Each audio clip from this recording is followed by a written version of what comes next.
जमाना वायरल का है। किसी हुजूम की नजर में अगर आ जाए तो वाहियात चीज भी खास हो जाती है और खास चीज भी अगर खबरों में न दिखे तो बेमानी लगती है। कुछ ऐसा ही हुआ है कोरोना वायरस की इस दवाई को लेकर, जिसे खुद सरकार के आयुष मंत्रालय ने कोरोना के भारत पहुंचने से पहले ही यानी कि 29 जनवरी को जारी कर दिया था, शायद इस उम्मीद में कि अगर कोरोना भारत पहुंचा तो ये दवाई ही उसकी काट होगी।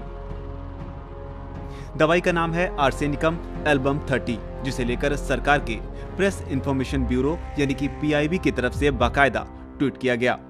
ट्वीट के साथ आई एडवाइजरी में ऊपर आयुष तो उसके नीचे एडवाइजरी फॉर कोरोना वायरस लिखा था। साथ ही बताया गया कि कोरोना वायरस को रोकने के होम्योपैथी उपाय। इसमें कई सारी चीजें सुझाई गईं, मसलन साफ सफाई से रहें, बार बार हाथ धोएं, गंदे हाथों से नाक, आंख और मुंह को न छुएं, N95 मास्क का इस्तेमाल करें वगैरह वगैरह। जो सुझाव सबसे ज्यादा वायरल हुआ वो रहा आर्सेनिकम एल्बम 30 को लेकर, जिसके बारे में बाकायदा खुराक भी बताई गई। कहा गया कि कोरोना से बचाव के लिए लगातार 3 दिनों तक खाली पेट 1 डोज का सेवन करें और अगर उसके बाद भी कोरोना वायरस का प्रकोप कम ना हो तो फिर 1 महीने बाद इसी प्रक्रिया को दोबारा दोहराएं। Symptoms of corona.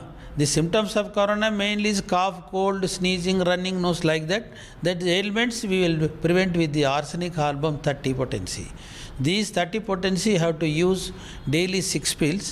Like that 3 days you can use. Then it is some resistance to get the symptoms of to avoid the symptoms of coronavirus. दरअसल आयुष मंत्रालय का गठन साल 2014 में किया गया था। इसका काम था देश में आयुर्वेद, योगा, यूनानी, होम्योपैथी वगैरह को प्रमोट करना। लेकिन इस प्रमोशन के चक्कर में दुनिया की सबसे ज्यादा खतरनाक मानी जा रही बीमारी के खिलाफ आई इस दवा ने सोशल मीडिया पर तहलका मचा दिया। जिस बीमारी के आगे चीन से लेकर अमेरिका सब चित हैं, उस बीमारी को लेकर भारत में ये दवाई धड़ल्ले से बांटी जा रही है। एक खबर के मुताबिक दावा है कि तेलंगाना में तो अब तक इस दवाई के 11,500 से ऊपर के डोज 3,500 से ज्यादा लोगों में बांटे जा चुके हैं। मसलन इस बात की बहुत हद तक संभावना है कि ये वो लोग रहे होंगे जिन्हें लगता रहा होगा कि वो कोरोना के करीब हैं, लेकिन मुमकिन है कि अधूरी जानकारी की वजह से आयुष मंत्रालय का ये रामबाण लेकर वो निश्चिंत हो गए हों उस दवाई को लेकर जिसका अब तक कोई वैज्ञानिक आधार सामने नहीं आया है। लेकिन बीमारी की साइंस अब सबको पता है, जो चेन रिएक्शन की तरह फैल सकती है। मतलब 1 से 2, 2 से 4, 4 से 16 और 16 से 32 और 32 से 32,000 होने में इसे वक्त नहीं लगता। यहाँ बात डराने की नहीं, बात की गंभीरता को समझते हुए सावधान रहने की है, ताकि इस बीमारी के खिलाफ पुरजोर तरीके से लड़ा जा सके, क्योंकि जागरूकता और सावधानी ही बचाव हैं। लेकिन सच ये भी है कि आयुष मंत्रालय की ही इस एडवाइजरी में एक जगह इस बात का भी जिक्र है कि कोरोना वायरस के होने का शक होने पर मास्क लगाएं और तुरंत अस्पताल जाएं।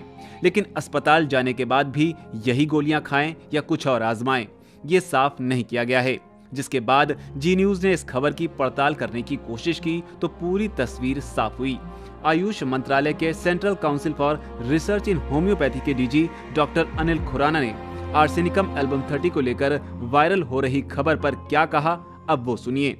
कोरोना वायरस इन्फेक्शन को लेकर जो आजकल काफ़ी चर्चा हो रही है आर्सेनिक एल्बम 30 को लेकर, मैं इस बात के बारे में एक जी न्यूज़ के दर्शकों के माध्यम से बताना चाहता हूँ कि यह दवाई क्योर करने का कोई क्लेम नहीं है। इसमें हम लोग जो दवाई बता रहे हैं ये व्यक्ति की जो इम्यून सिस्टम है उसको थोड़ा एनहांस करने के लिए, ये कोरोना वायरस को ठीक कर देगी ऐसा दावा भी हम लोग नहीं करते हैं। लेकिन जनरल मेजर्स को साथ में अपनाने की आवश्यकता है। ये बात हमारी तरफ से सब लोगों तक पहुंचनी चाहिए कि जो हेल्थ मिनिस्ट्री ने जितने जनरल मेजर हैंड वॉशिंग का और हाइजीन मेजर्स का जो अपनाने की बात है उसको जरूर करें। साथ साथ ये होम्योपैथिक दवाई लेने से उनकी इम्यून सिस्टम को एनहांस होगा, जिससे कि वो इन्फेक्शन के प्रति ससेप्टिबिलिटी कम रखेंगे। मुझे लगता है कि यह क्लैरिफिकेशन सब लोगों तक जाना चाहिए। मतलब साफ है कि आधी जानकारी के साथ सोशल मीडिया पर वायरल हो रहे नुस्खों से बचना जरूरी है, वरना तस्वीर भयानक हो सकती है। No signal, no worry. Presenting Z News app with live TV, latest updates and expert opinion. Available on Google Play and App Store. Download it now.